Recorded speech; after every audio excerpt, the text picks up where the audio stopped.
Hello everyone and welcome to another video. Today I'll rank every boss introduced in Yokai Watch 3. This doesn't include bosses introduced in 1, 2, or blasters, even if they work differently in the new battle system. I also already did ranking videos for those games, so go watch them. This does include blasters T-bosses as well as Holo Guard and Zomgirls. Like the other rankings, it will all be within the context of this game, though that won't really affect things since I haven't played any games after 3. Before we start, I just want to say I don't dislike any boss in this game, unlike 1 or 2. At worst, a boss will be mid, or I don't really have much of an opinion on it. Well, let's just get into the ranking. Number 33 is Icar-OS. The attacks are kinda cool, but he is the most forgettable boss in my opinion, up there with Meganyan, who you probably forgot was in this game. This is due to not only is he a Blaster's T-boss, which are less known in general, but he's exclusive to a forbidden dungeon, which most people won't play because they only focus on the main dungeons required to beat Blaster's T.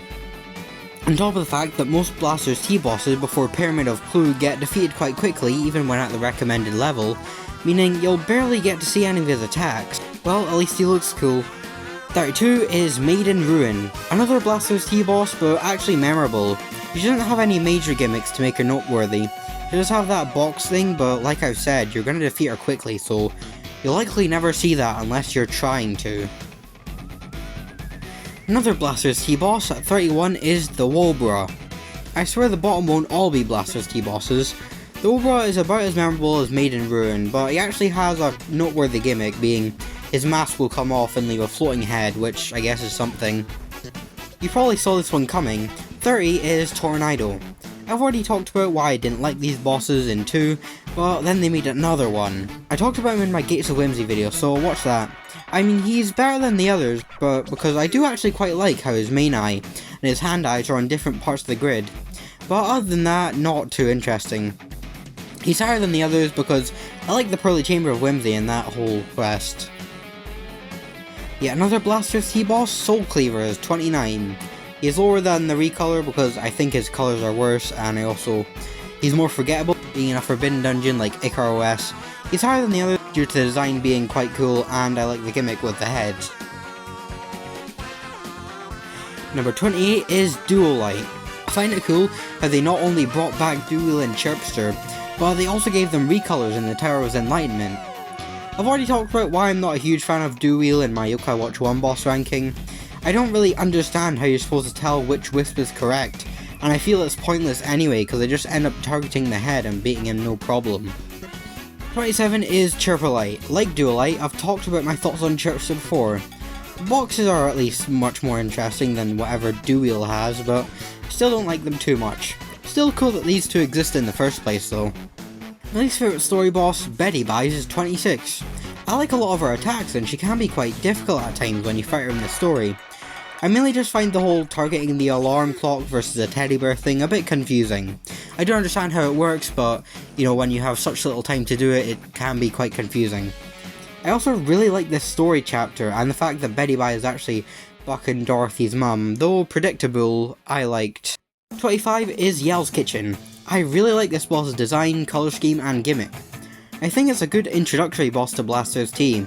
The only negative thing I have to say is that you have to do the suspicious room over and over to unlock all the dungeons, which doesn't really have much to do with Yell's Kitchen anyway, especially considering there is another dungeon he can be fought in. Overall, a really solid boss. Narwhal is 24. It's really weird how this boss kinda just comes out of nowhere and it's never explained in the quest. I like the design, and this boss can be quite hard at the recommended level despite not really having a gimmick. This was actually the first boss I fought in the post-game on my second save file. My yokai were super underleveled, but I somehow won, but it was very hard. Even though I'm not a huge fan of the third movie, I do quite like how they adapted it into this quest. It's fitting how directly after, at 23, we have Whale Man! His gimmick is quite difficult, with having to target the bubbles similarly to Kabuking or Dame Demona. Except this time when you target one, it takes you out the target menu, making it much more annoying. I just find this boss extremely funny, from his design, his name, the fact that he turns your yokai into fish. It's just really funny to me. Number 22 is Skulk. No, not that Skulk. There we go. As you probably know, I really like Hazy Lane, as I've talked about it in a previous video, go watch that, and all the lore and everything with it, which does include Skulk, who I also talked about in that video. I love his gimmick of him moving when you move. It's kind of like a Yokai Watch 3 version of Infinity. As you'll know if you watch that video, I really don't like the way he moves, mainly during his Souldermount. I just find it really disgusting, if that's the right word. His origin is quite interesting though. 21 is Slackolite. I'm kind of surprised Slackerjack is the only Yokai Watch 3 boss that got a recolor in the Tower of Enlightenment, though I'm not complaining because as you'll see I do quite like Slackerjack. The only reason he's higher is because I like Slackolite's colour scheme less, and Slackerjack is obviously important to the story.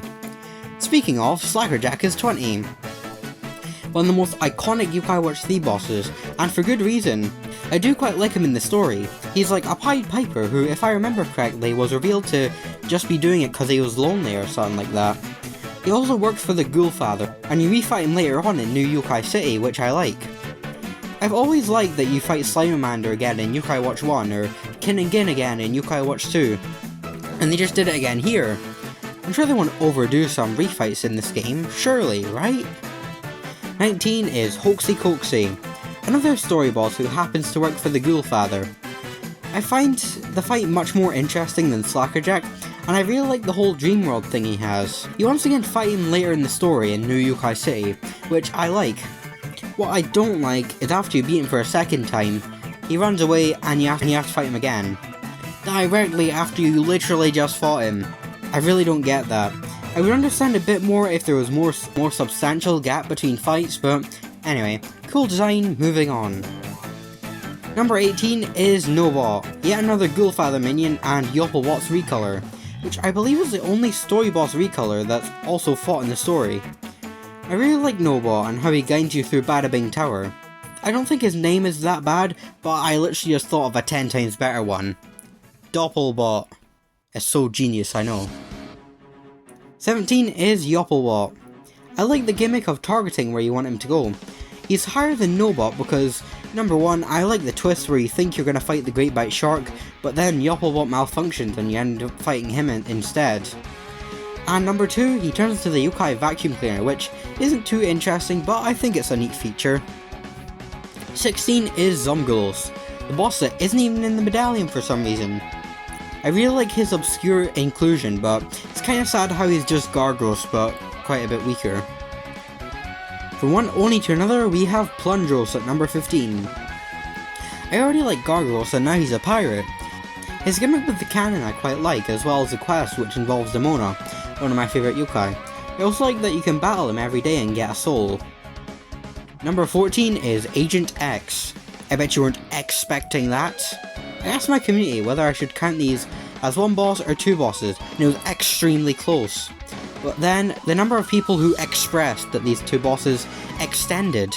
So that's my excuse for why I'm explaining these two bosses as exclusive from each other.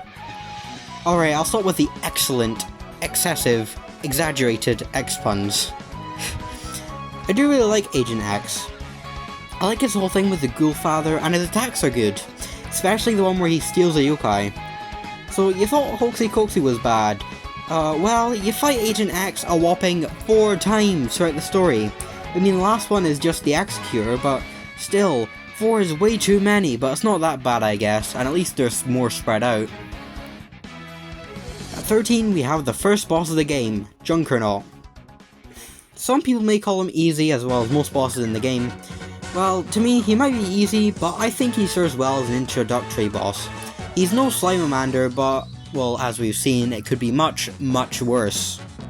I like that he teaches that targeting's still important, but the focus is mostly on new form of attacks, and also that you can stun some bosses like in Blasters.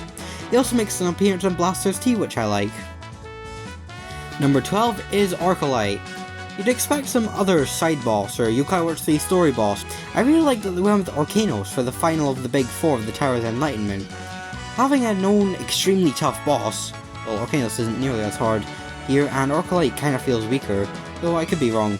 before the Zen Lightner really makes you think about how strong the Zen Lightner must be if he's stronger than one of the most well-known hard bosses. 11 is the Executor. This is a great example of an exciting boss, for in this extraordinary, extravagant, expensive game. Alright, I'll stop before the funniness of those X-puns expire. Great boss with the challenging attacks, and this is even the fight that introduces you to the controversial Yokai Blaster.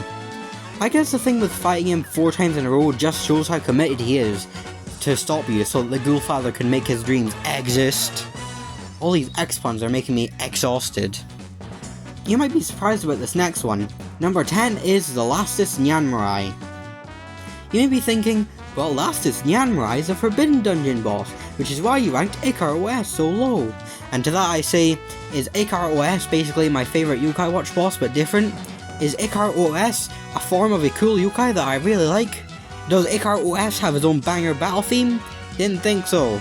Kinda sad how he functions the exact same as Shogun King, and also the fact that you can make him easy because he's a T level, which is what stops him from being any higher. But it's also really cool how he's the lastest boss in the medallion. Hollow Guard is number 9. I actually only beat Zombie Knight recently, around the time of the Clown Time and Red Box video, and I really like it. Too bad it doesn't give good rewards like Yokai Watch 1 Terror Time. Anyway, about the Hollow Guard, the fight itself is quite strategic. You have to be quite stealthy when hitting him and the other zombies. I also like that there's 2 of them as well. I also quite like the lead up to City Hall with strong zombie types including Necrosnarl and Zomgrolos. One thing I really like about this fight is, well, it's more of a Zombie Knight thing in general, but it's the upgrades. Usually people play all the Zombie Knights in order to get the upgrade, but if you're skilled enough, you can skip right to the Hollow Guard with only some upgrades or none at all, making it much more difficult. From one zombie to another, number 8 is Super Manager. Despite me being very scared of the zombies and Zombie Knight, ever since I first reached this part of the game, I've really liked Super Manager for some reason. I really like his goofy personality, and the part in the story where you have to use a trolley to traverse the Phantom Art. I also like the battle where he can summon zombies or even just meat. His design and name I quite like as well.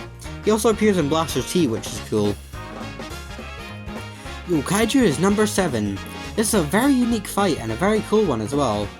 I'm not too good with controlling Blaziken T, but I really enjoy this fight, and especially like that Blaziken T gets his own ultimate. The story with this one as well, I really like how all 3 key quests come together for this fight. It also gives Dr. Madaman more stuff, which is always good, with 3 turtles turning into Yokaiju similar to the Nuko brothers in Blasters. Dr. Madaman went from his only lore being that he worked for McCracken to being one of the bosses with the most story. Yokaiju is overall just a really good boss.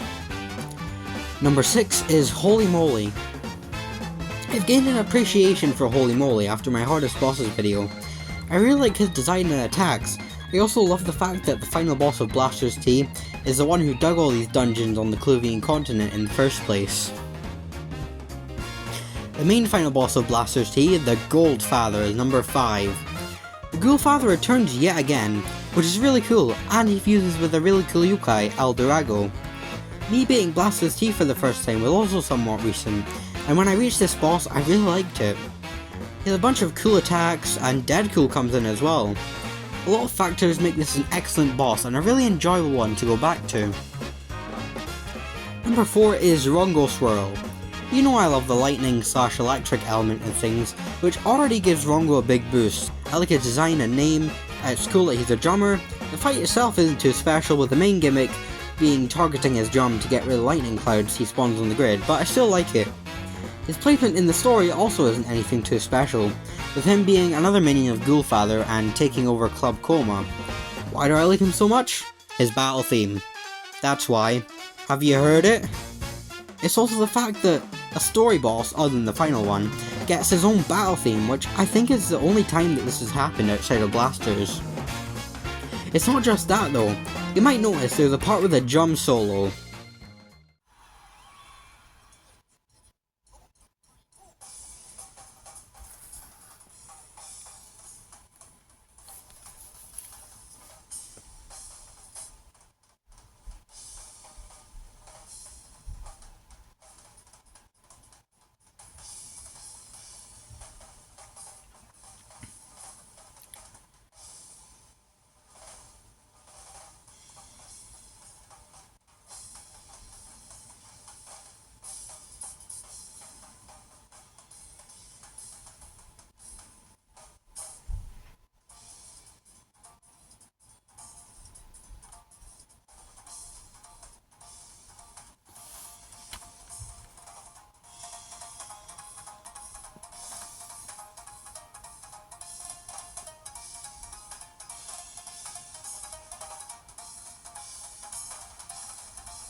This plays when he gets to half HP in the game, and stops the battle to play a cutscene with Rongo doing his epic drum solo.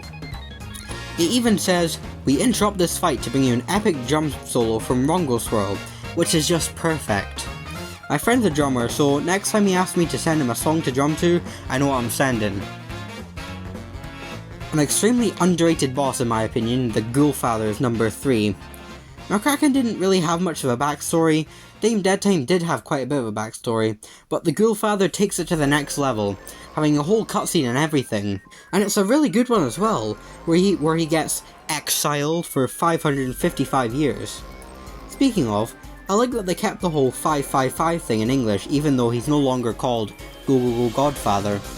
I've also talked about him much more in depth with my final boss video, so go watch that if you haven't. His battle theme is also amazing. merican may be my favourite final boss in terms of gameplay, but in terms of backstory and character, Ghoulfather is by far my favourite. Bada bing. Number 2 is the Zen Lightener. Man, I forgot how much fun this boss is before my hardest bosses video. I go much more in depth there, so I'll keep it short. I like the Tower of Enlightenment, and I think it's a fine replacement for the Infinite Inferno and Divine Paradise. The whole no items thing is also great, and the fact that you can redo it again is good. The attacks are amazing, I just really like this boss. Finally, number 1 is Dawn's Spiracy. This is a great final boss. I may not like it as much as merican 2, but it's up there. Once again, I won't go too in depth here, as I already covered it in a previous video. The music is amazing, his design is very weird, the attacks, whilst easier to dodge like most other boss attacks, are epic. And his ultimate is really cool as well. The background is great, this all on top of the fact that a lot of the great things about Ghoulfather still apply here. I also love the mystery of the UFO is present throughout the whole game. This is a great finale for a great game. Ghoulfather is so good he appeared thrice in the top 5.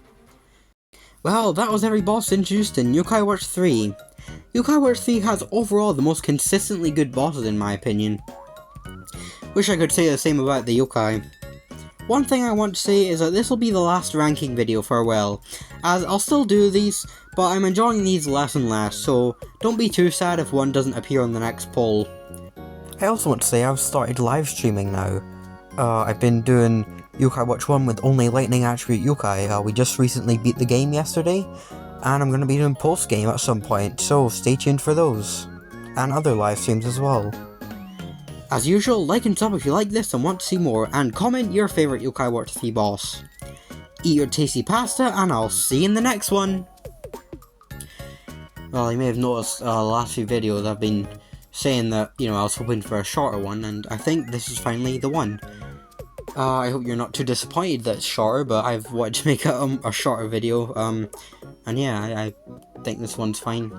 Not my best, but I've said before, I'm very bad at describing why I like things, yet people still somehow like these. So yeah, I guess I'll see you for the next video. Yeah.